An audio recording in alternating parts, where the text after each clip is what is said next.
அதாவது வடிவேல் காமெடியில் சொல்லுவார்ல, ஆரம்பிச்சிட்டாங்க ஐயா ஆரம்பிச்சிட்டாங்க ஐயா அப்படிம்பார்ல, அது மாதிரி தேர்தல் 5 மாநிலத்துக்கு முடிஞ்சது தான் முடிஞ்சது, விலைவாசியை ஏற்ற ஆரம்பிச்சிட்டாங்க ஐயா.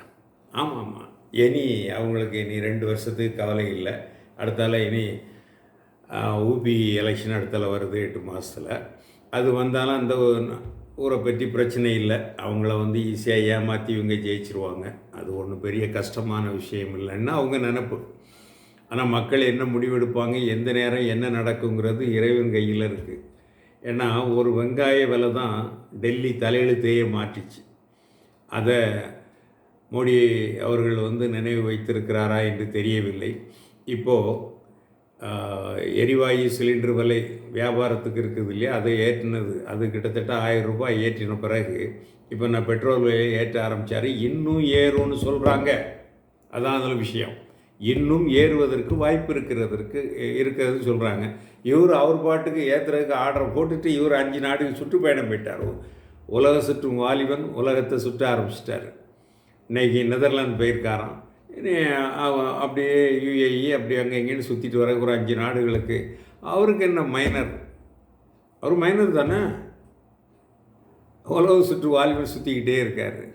எதை பற்றியும் அவருக்கு கவலை கிடையாது. எந்த நாட்டு மக்கள் எப்படி போனால் என்ன, விலைவாசியில் கஷ்டப்பட்டால் என்ன, விலைவாசி ஏறினா என்ன, எதை பற்றியும் அவருக்கு கவலை கிடையாது. அவர் ஊர் உலகத்தை சுற்றுறதுக்கு தான் அவர் பிரைம் மினிஸ்டராக வந்திருக்கார்.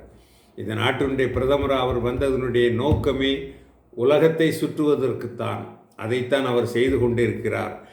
மாறாக இங்கு விலையேற்றம் இதை பற்றி அவருக்கு கவலையே இல்லை. இன்று பெட்ரோல் டீசல் விலையேற்றம், நாளை ஏன் இதுவே இன்னும் உயரும் என்பதுதான் வல்லுநர்கள் கருத்தாக இருக்கிறது. காரணம், அவருக்கு காரியம் முடிஞ்சு போச்சு. தேர்தல் முடிஞ்சிட்டு வெஸ்ட் பெங்காலில் ஜெயித்த மாதிரி ஒரு அரங்கேற்றிட்டாங்க.